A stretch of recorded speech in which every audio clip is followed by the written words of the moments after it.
He gets one high in the air. Left field, this one's got a chance. And let's go on a cowhide. Joyride. Sound the horn. The RailCats clear the yard. Before we get the podcast started, I just want to give you a quick update. I was messaged from Nick, who runs the Indie Ball Report, after doing the podcast that they are cutting out the interview they did with me in their main portion of the podcast that's released today, and is going to be like a bonus episode, maybe potentially later on in the week. So I mentioned the reason I'm bringing it up is because I do mention the podcast in this podcast. So I just want to make sure that I clarify before we go looking and say, oh, well, you're not on it, and then causing a headache on their end. And that's not the case at all. But without further ado, that's going to wrap that up. Here's the actual podcast. Hello, RailCats fans, and welcome back to another edition of the RailCats Talk podcast. I'm Kyle Savedich, and we are 4 games in to the Cleburne series. It is Friday, 10:17 p.m., and I have witnessed 2 absolute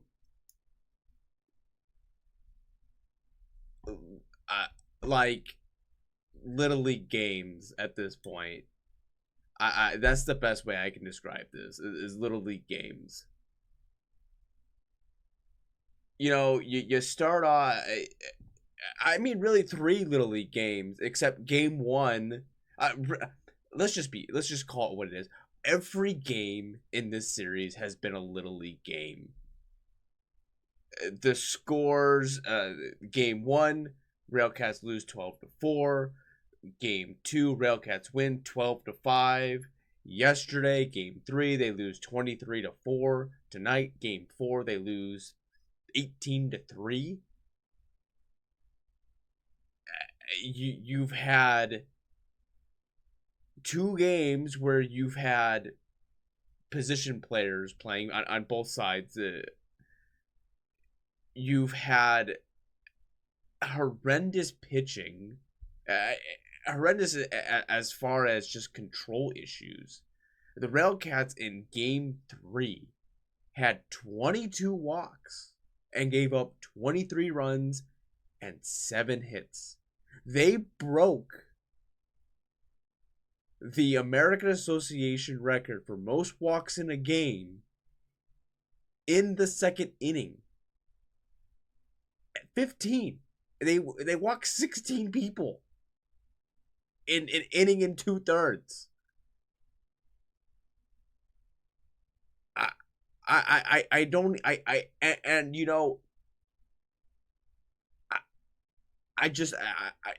know this podcast is going to come out after the Indie Ball Report podcast that I was a part of on Thursday, when Ryan, who runs Indie Ball Nation, messaged me in the ferocious 3rd inning, and it was already 8:30 to jump on to them recording. And, you know, being on that was fun. Don't get me, I had so much fun doing it. That hour and a half that I was on, it felt like an hour and a half. It could be longer, it could have been shorter. I'm not 100% positive. Just like it didn't feel like an hour and a half. Like, it felt like 5 minutes, but it was a blast. I had a ton of fun. I don't know how they're gonna kind of chop it up and cut it up what the final product's gonna be, even if I end up not making the final cut to a certain extent, because it really wasn't necessarily planned to a certain extent. But just like realizing, being asked certain questions and really looking a peek at the roster, and we've known some of the issues with the pitching. This series has just shown the control issues that the RailCats have. It shows one of 2 things. That Cleburne, although, you know, when I scroll through here and I go to the I have my headphones. I can take them off now because I was listening to the game and then recording at the same time. But anyways, that's beside the point. getting to the batting totals here, when you look at Cleburne and you go to their point streak and you look, so this is these numbers aren't going to be in updated, or maybe they've already updated them. They're, as a team, have an OPS of 812. Sioux Falls is just behind them at 809. Their on base percentage is 360. Their slugging is 452. They are above the RailCats in batting average. Their average is 244 and ours is 237. So you look at the average, I mean, they're in ninth. You're like, wow, that's not really that impressive. The OPS and the on base, they are just on their on base a point behind Sioux City. This team, this Cleburne team, knows how to take pitches and knows how to hit the ball. Now, granted, does that help playing in Cleburne or majority of the year that it's hot? Yeah, the wind's blowing out, but both teams had that advantage, and the RailCats to this point, I think, just have one home run, two maybe. Two. I have to go back and double check it. Even Bockley, I know, hit the 3-run home run. When they won, when the RailCats won on what it seems forever ago now, it would be Wednesday. Just looking at it, I think they hit one double and the rest were singles, if I'm not necessarily mistaken. When I look here, oh, and we had one triple from Castillo. My bad. You had one double, one triple, off of 16 hits. So 14 of them were singles. Granted, you won the game. They were hitting the ball very well. It's a bounce back game. Where's the rest of it coming into play? Like, that's the issue. There's just, you have the really one good game offensively, and it falters. Now, this series so far, realistically, yes, can you put a little bit of the blame on the offense? Yes, but here's the thing though. When we break down the numbers, right? When we go to game 1 here, the Cleburne was already up 6-0 in the second inning. That's not the recipe for success. You're already disengaged from the game. I was disengaged from the game. Granted, you try to make it interesting, scoring 1 run in the 7th, 3 runs in the 8th, but you've built yourself a hole at that point because you were already down 9-0. Like, you've put yourself in a hole, and then pitching gives up 3 more in the end, because I think you're just at that point where you're just throwing the towel. And then, granted, you have a better, you take that 5-inning run the game, right? Just that 5 inning. You go into game 2. The score is a little bit more spread out. That one, like, they scored 2. And the RailCats have the really big 7th inning where they're just rolling, and it was just going through, and you felt good, and that momentum was just going. You get the 7 runs in the second inning, you get the 5 runs in the 7th. Like, that's just gonna shut down a team. And Cleburne's a team where you can't just let your foot off the gas, because they're gonna score runs, and they did score runs, but it's 2 here, 1 there, 2 here. That's more acceptable. Just jumping back to game 1. If we just jump back to game 1 and you take that second inning out, right? Just for instance, you take that second inning out. Cleburne still would have won the game at 7-4. That's more acceptable. Even if you were to knock it down a little bit to say they scored 2 runs, you're looking at 9-4, which is, you know, a little bit bigger margin, but it's a little bit more acceptable being down 4-0 in the second inning being versus 6 down. Then you take the horrendous game of the most walks I've ever seen in my life. I don't even think I've seen that many walks in a Little League game. And you take the outrageous 14 inning run. 14 innings in one or 14 runs in one inning. Mind boggled. Absolutely mind boggled at this point.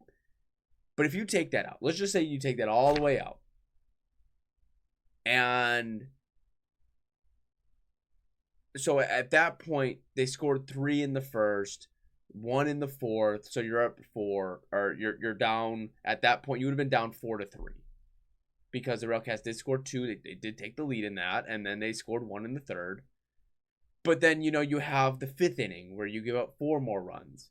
You take that away. Look, I'm gonna start going through these more in depth into like the actual scoring aspect of it, to realize like the games that they're going to win are games that they're not giving up more than 4 runs in an inning, right? So if you take the second inning and you take the 5th inning out of it completely, the game would have ended probably 5-4.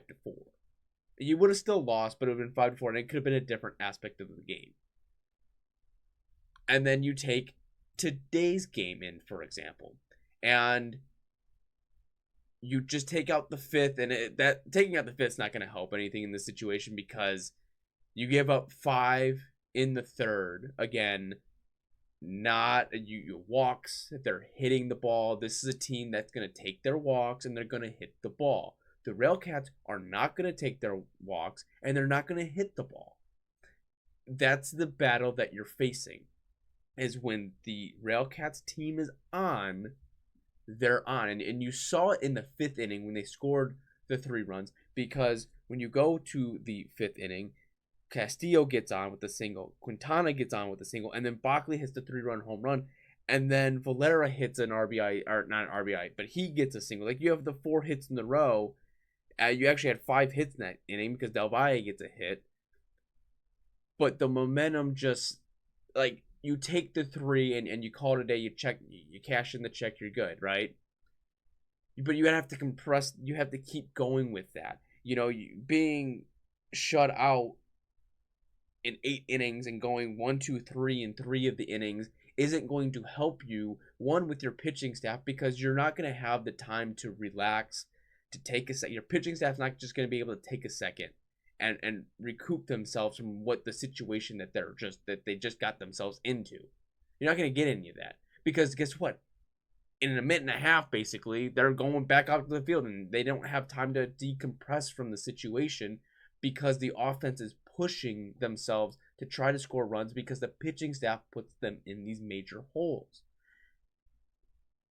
I was asked a question on the Indie Ball Report from Ryan.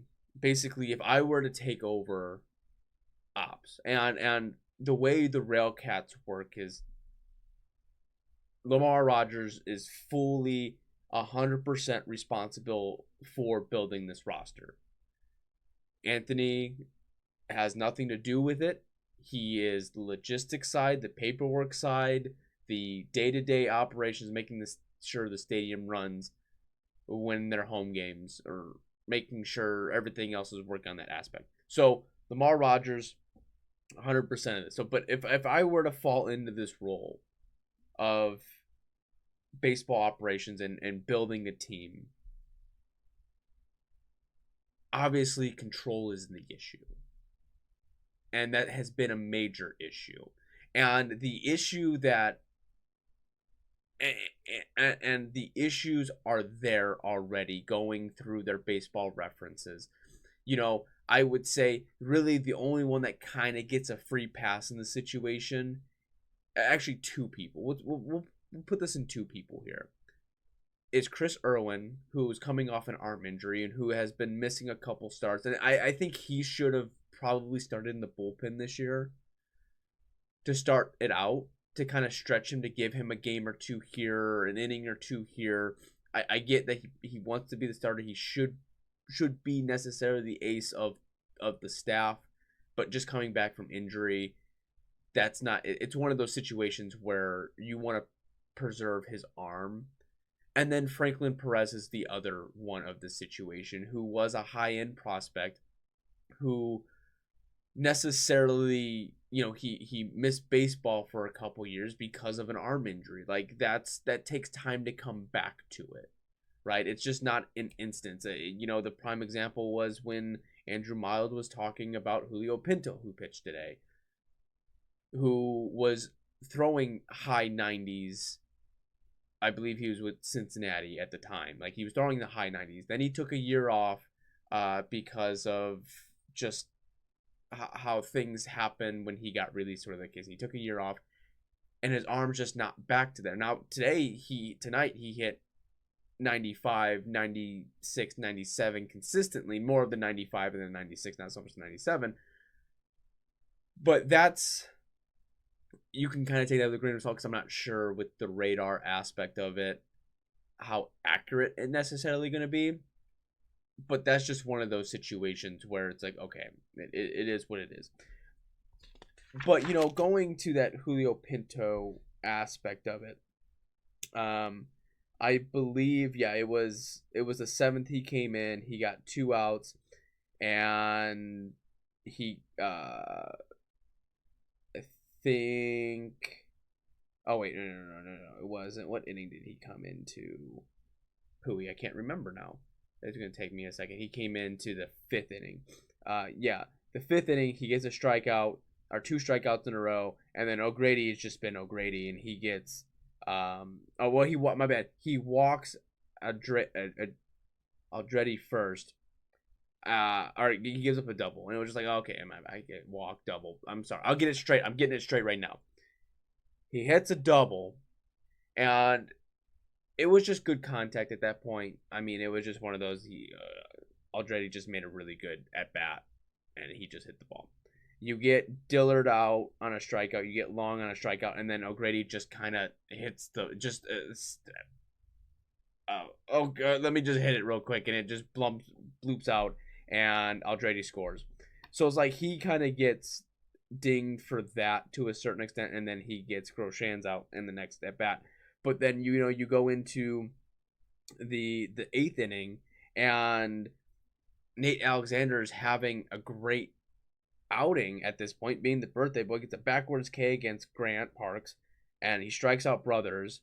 And then Aldretti hits the ball to Marcos Gonzalez, and Marcos Gonzalez throws the ball flying 5 feet to the right, and it leads into a walk, and then it leads into Long hitting a 2 RBI double, and then O'Grady comes around and he hits again. Like, it's just the train effect of a snowball of one thing after another. You're close to getting it, something happening. You give up a double. You mean, like today,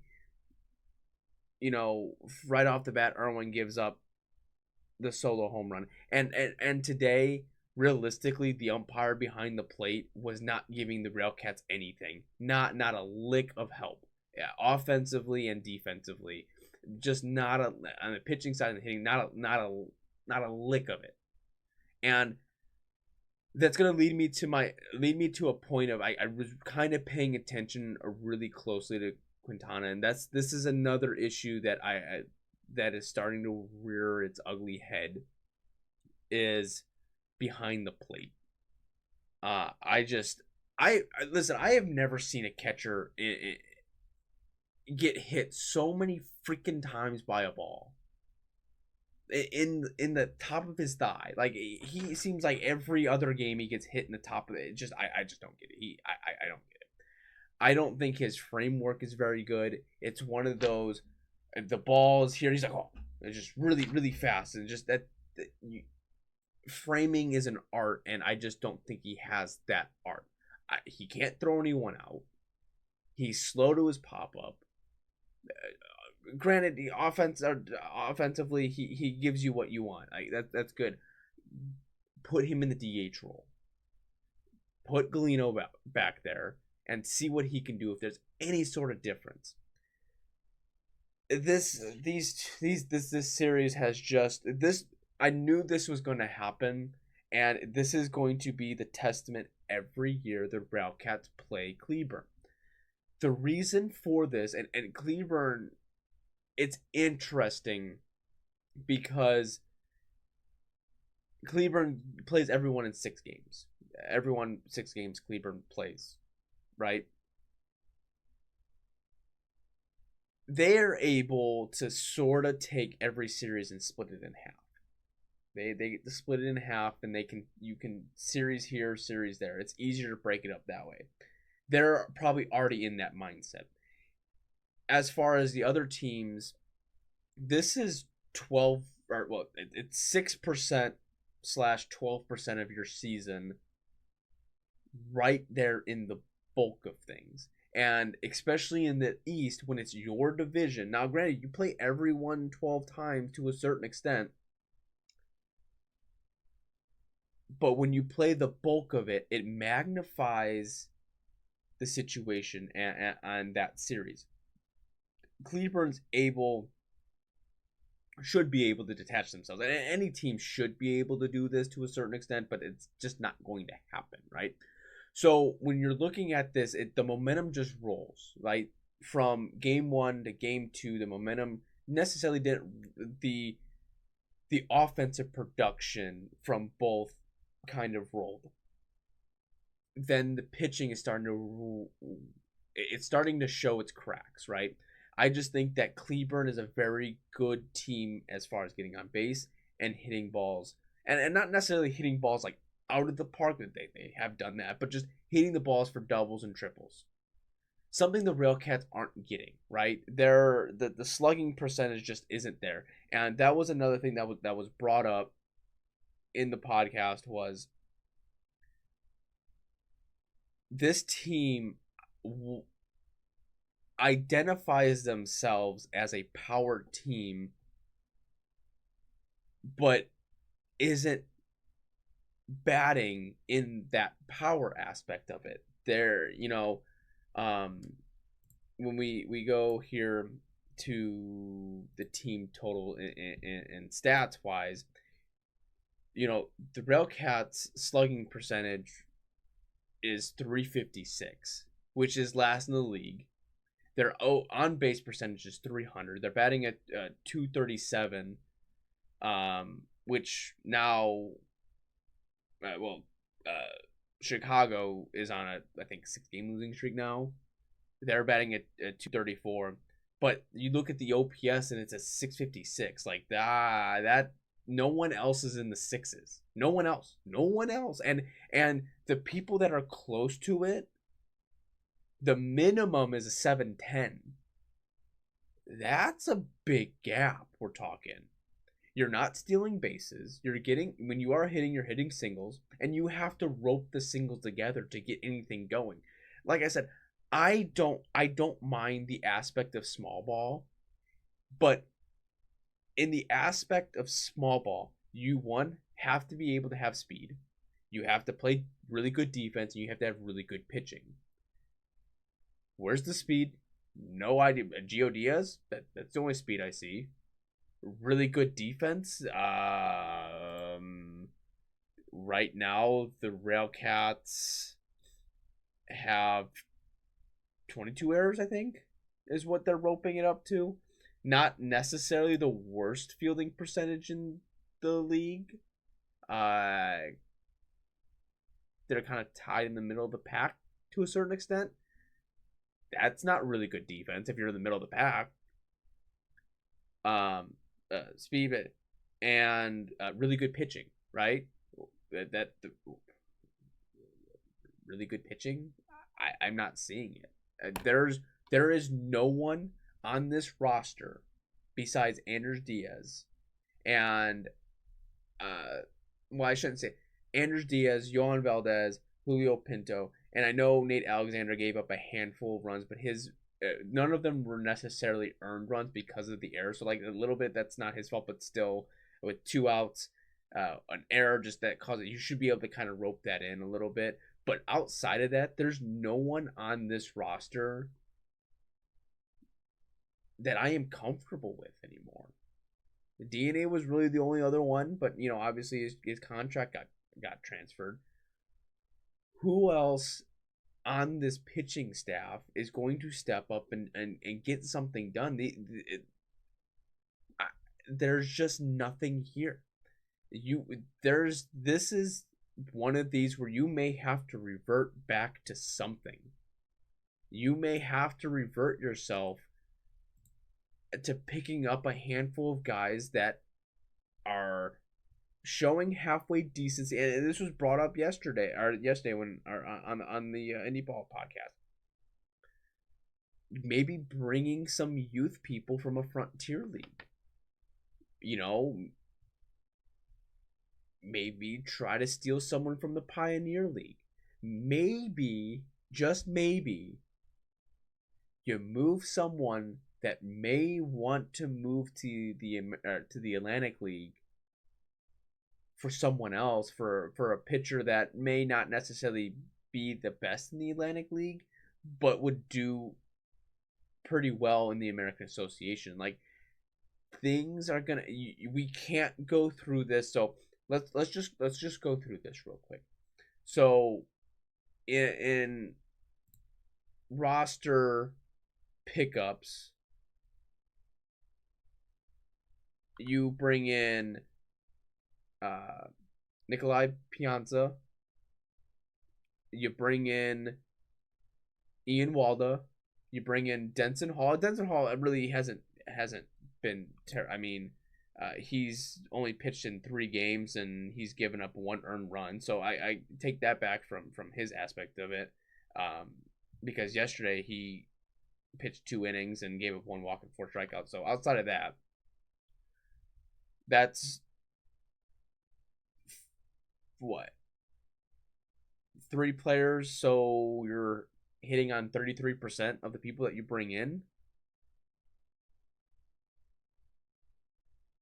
You can't. The issue is you're taking scraps from another organization for a reason, right? Ian Walda, he came in and he started out really good, and really outside of the 2/3 innings that he pitched and gave up 8 walks and 9 runs on 1 hit, this was something that I reached out and asked, what on this guy do you have? And they basically said, well, he has control issues. That explains a lot, having 14 walks in 5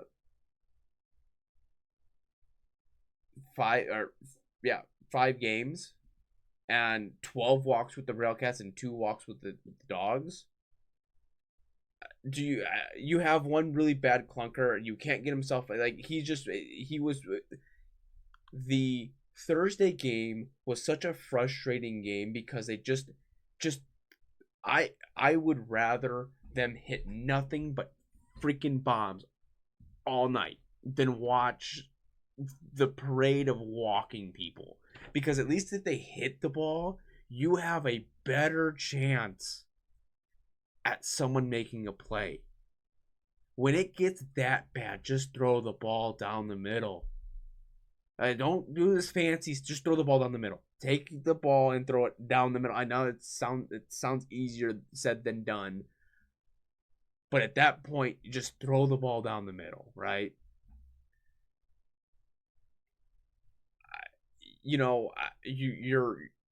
The lack of left-handed batters in this lineup, I think it has hurt. You're a handful, maybe a couple pieces away from something good going on. You're getting production out of the players that you want to see production from. Basabe, Gonzalez, Del Valle, Castillo. They are all above the 250 mark. Rincon obviously batting the 209, but he has 15 runs brought in. Quintana's batting the 241. He has 10 RBIs, but like you're not that production from him isn't consistent enough to warrant like why isn't Galeno kind of rotating in? Now, granted, I get that Galeno's played in 4 games, has 12 at bats, and has two hits and 2 runs and 1 RBI. Like, and he's batting 167. Like, I granted, I get that. You know, you might have something there in Fields where I think he's a better outfielder option for Rincon because Rincon's not very fast. I think, but yet again, who are you going to take out of that DH role? I mean, obviously you would put Rincon in that DH role, but that's going to take away from someone else. But at this point, I would rather have the better defense with the better speed ability because your offensive powers aren't there. If they were doing what Cleburne's doing, we would be in a whole different kind of situation because realistically, if they were doing what Cleburne was doing, we would be seeing Pioneer League scores. It would just be a bombshell, bomb fest. Necessarily what I don't want to see, but that's something that you may just get, right? Again, this is something that has to be addressed. We are 26 games into the season. And to a certain extent, you can't put this is where the battle that comes into what I have is it's easy to blame the coaching staff for the issue. I can blame the recent pickups from the pitching staff because of the flaws and the already known flaws of the RailCats with the control issue. But what I can't necessarily say, you know what, this is the issue, is batting. Because, you know, Marcos Gonzalez has been a highlight of this team. Basabi's been a highlight of this team. But the averages, and Del Valle coming back, it's also helping that aspect of it. I you know, writing my article about LG Castillo and saying I think I had him batting like a 290. He's batting a 260. Gio Diaz, who had a stellar year last year, is batting a 245. He's just hasn't been himself. I don't know if that's just because you're not getting the other production and the one thing, how should I say this? A lot of the time I don't want to say the issue is necessarily striking out because this team doesn't strike out a whole bunch.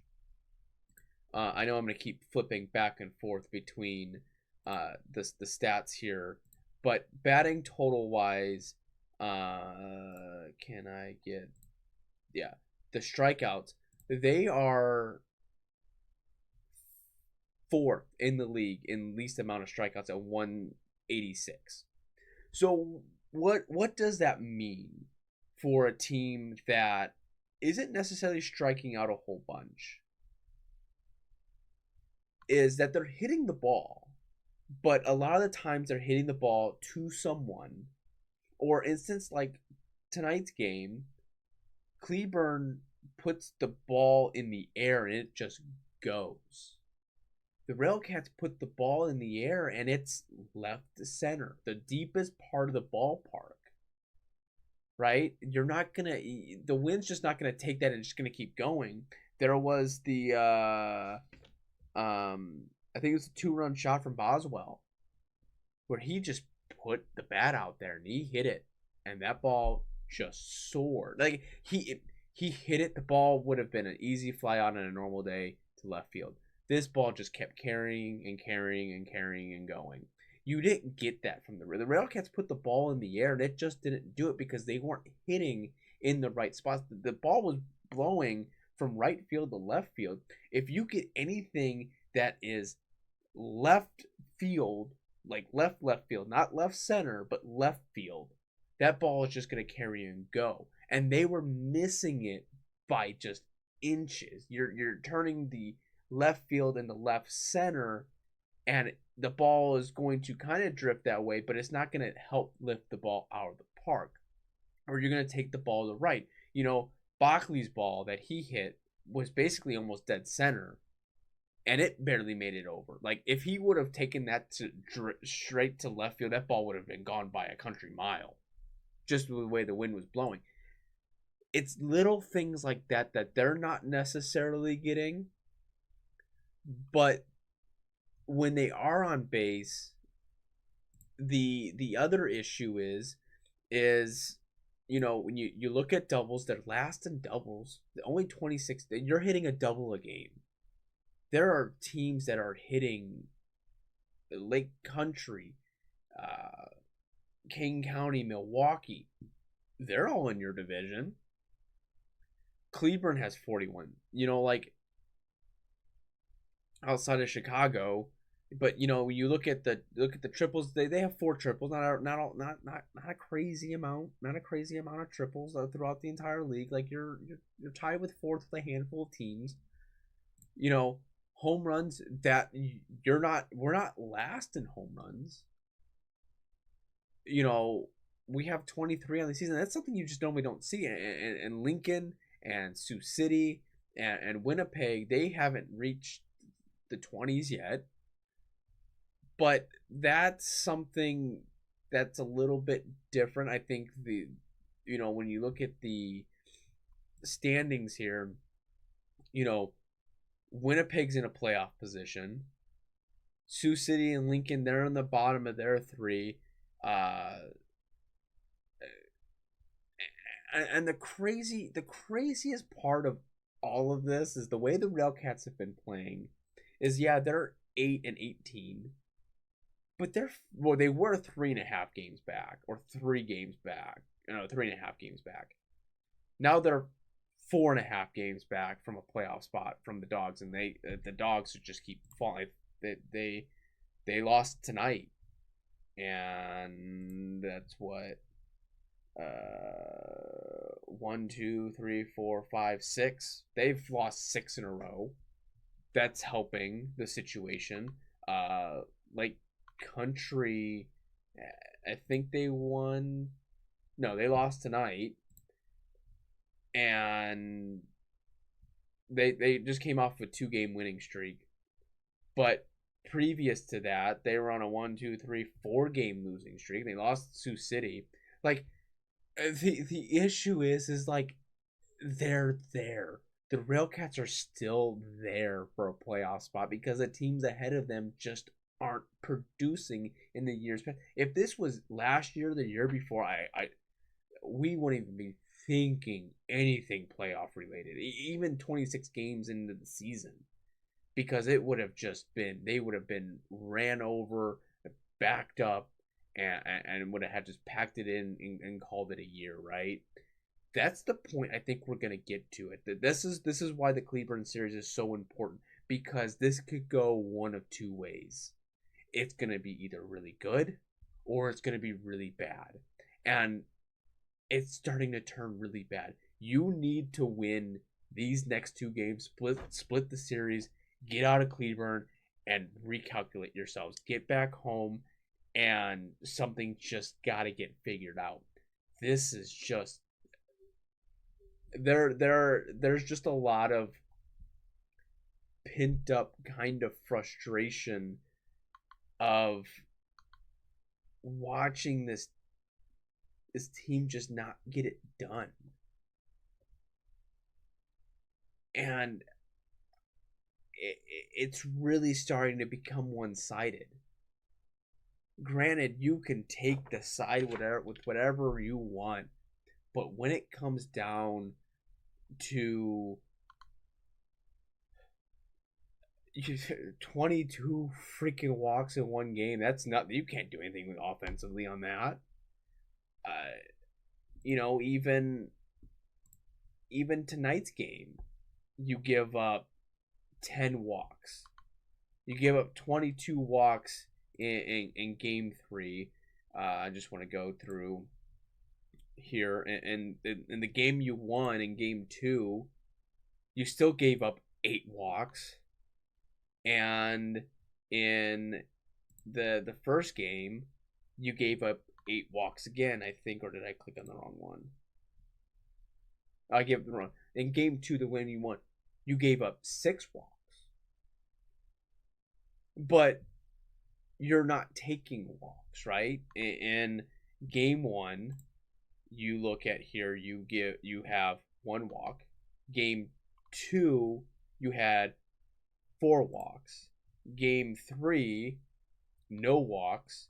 And today's game, 2 walks. The walk ratio is not adding up. And granted, tonight's strike zone, who was behind the plate? Kenny Jackson? Dude, you need to watch, like, either one of two things. Cleburne's paying you some hard cash, or you just don't like Gary. I going back, awful. And the one person that you don't want to call those calls against is the catcher, because Quintana got a couple of them that were just like, dude, are you kidding me? Like, you haven't called that for us all day. And a little bit that started in game 3, but it just rallied into more and more because it was just one pitch at. So it was just at that point, it was just a call it a day. Like, there's nothing that you're going to be able to do. There's just a lot to take away from this series. There's still 2 games left. It's going to be interesting how it all spins itself out. Second thing is, I know this is going to come out after the podcast with Indie Ball.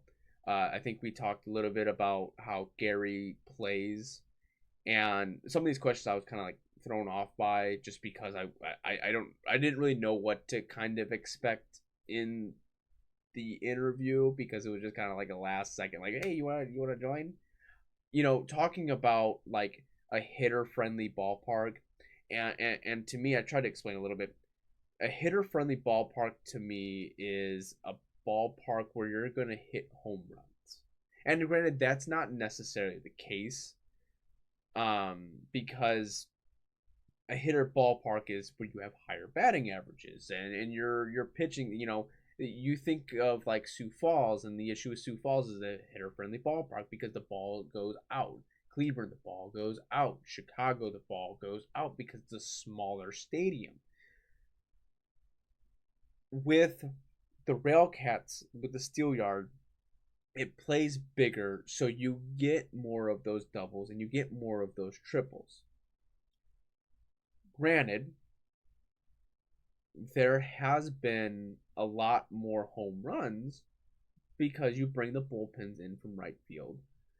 But it's also one of those, if you get the ball to go left or right, the ball's going to carry and it's going to go.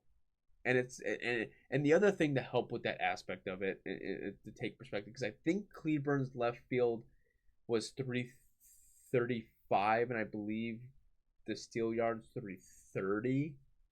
I should know this, but I don't. But the wall is half the size of Cleburne. So in a ballpark that goes 335 with the normal size wall, a ball that just scrapes the wall is going to be a double or a triple, and more than likely you're not going to be able to make those plays because of the wall. You're not going to be able to reach over the wall and try to grab it. Like, the walls are higher in Gary, so a lot of the times the balls that should be gone aren't necessarily gone. So like we can call the Steel Yard a pitcher-friendly ballpark for your home run numbers, but we can call it a hitter-friendly ballpark for your base running ability. And I think that's why the RailCats had such success early on, is because it was built for the Steel Yard. And we're like in an identity crisis at this point, because we can't decide what we want to be. We don't know if we want to hit the ball out of the ballpark. We don't know if we want to steal bags. We don't know if we want to bunt people in. We just don't know what's going on. And what this comes down to, realistically, is minimizing the 3-up, 3-down innings. Minimizing, like today's game, the first inning, Boyd has 10 pitches in the first inning. And I'm pretty sure Irwin had a lot more than that in the first inning, because they were able to see the ball and get your walks. And like, you have to be able to take a step back. And I think this team has been too aggressive because they've been down by so many. Like, you see where this is kind of going, is the offense has to be more aggressive because the pitching hasn't quite been there. We're not getting those one run here, one run there. It's all that bulk right there in the middle or right at the beginning of the game, and it just demoralizes you because now you're rushing yourself into getting better, or not getting, trying to score 12 runs at one at bat. In one at bat is what you're trying to get, and it's just, that's not feasible. So I just think this team is too aggressive to play this. That I think that's the more or less of the issue, is the batting side. The reason the batting side just doesn't work is because they're being too aggressive, because they've been put in a spot they have to be aggressive in. They have to start the game out the right way. Diaz, if he's going to lead off, his on-base percentage needs to be in the 300s. When he's in the 300s and when he's getting on base and being productive, the RailCats have a better chance of winning because he's going to get on base. Not saying this is all on him. That's not what I'm going with. I'm just saying, when you go 0 for 4 and 0 for 5, that's not going to help the situation, because if you're not on base, he should be the guy that's producing runs, that's scoring runs. That's, last year he scored 75 runs in 94 games, and right now he's only at 12. He had 19 doubles, at 6 right now, 3 triples, 2 home runs, whatever, 33 RBIs, 33 walks to 40 strikeouts. Like, he's just not to that point. And this could just be a small glimpse of the whole situation, because he reached 300 between May 31st to June 5th on the on-base percentage aspect of it. And it's the numbers are starting to, it creeps back up and then it goes back down. That's the ebbs and flows of here and there. I just think that the team offensively is putting pressure on themselves because the pitching staff hasn't played its part in this staff, or in this team. So what are the options for this? It's probably going to be a complete dismantle of the pitching staff. I think you have 4 games to figure it out. In those 4 games, if you cannot figure it out, you have to start to dismantle the pitching staff. Is it trading away a player we may not want to trade away? Is it just releasing a guy and throwing a dart at a board and figuring something out? Is it potentially, right? Is it a potential that when you look at the roster and you look at the pitchers, is a Julio Pinto, a Anders Diaz, who I would really like to keep an Anders Diaz.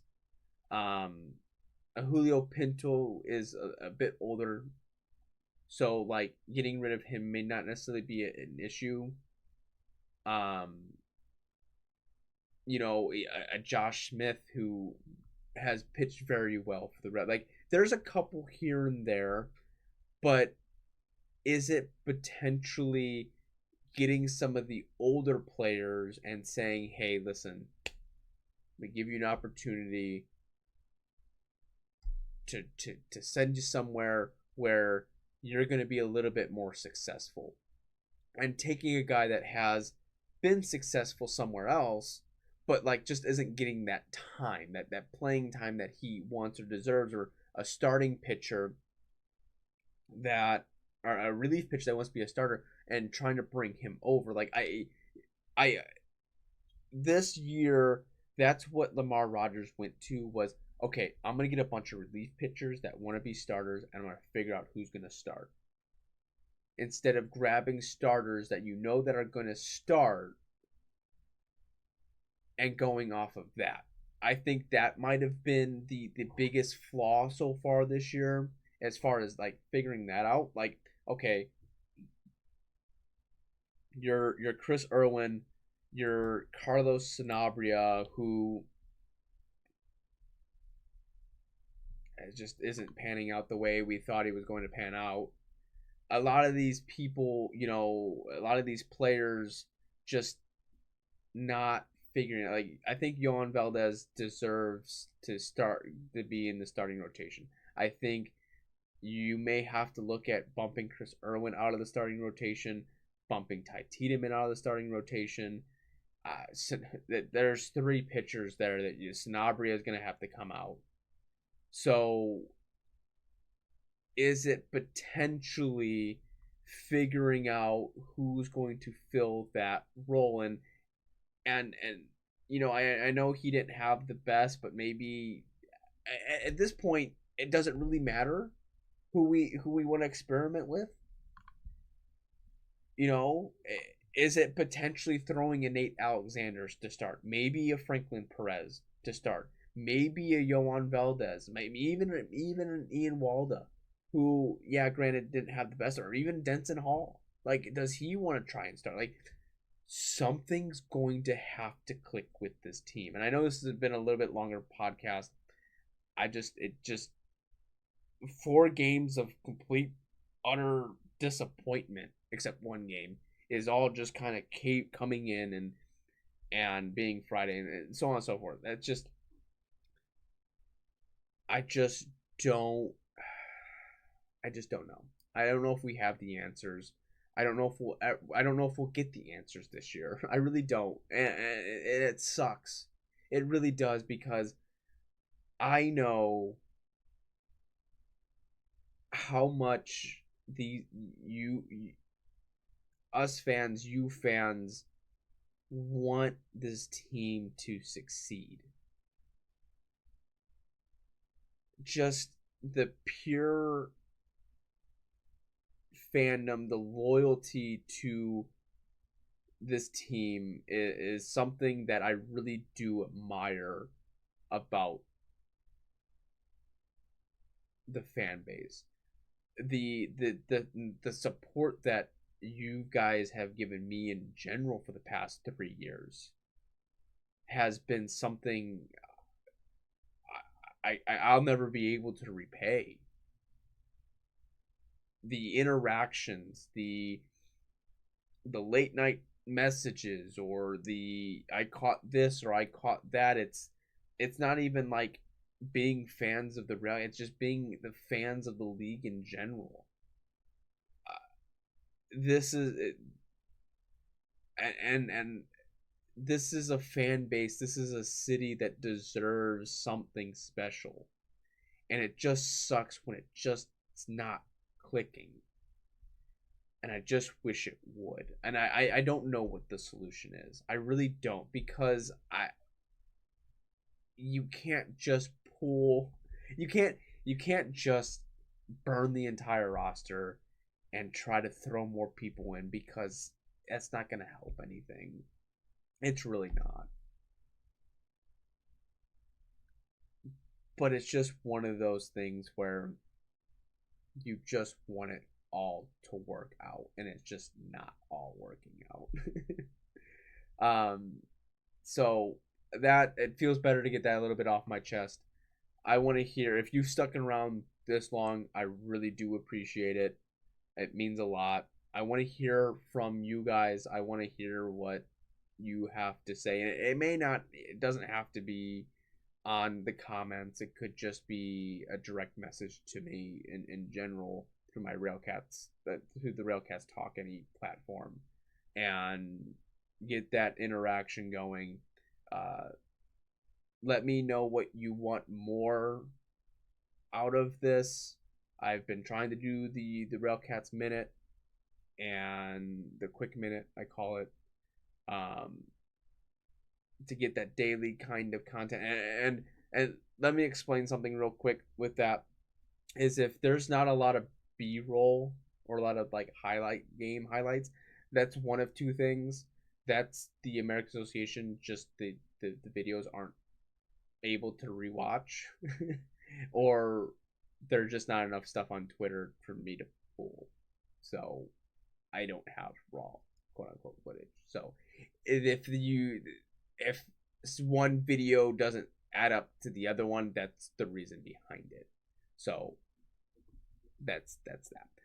But that's gonna wrap it up for me. I hope you enjoy the rest of your day, rest of your evening, whenever you're watching this, and go Cats. The 0-2. Swing and a miss, strike three. Wrap this one up in green and white.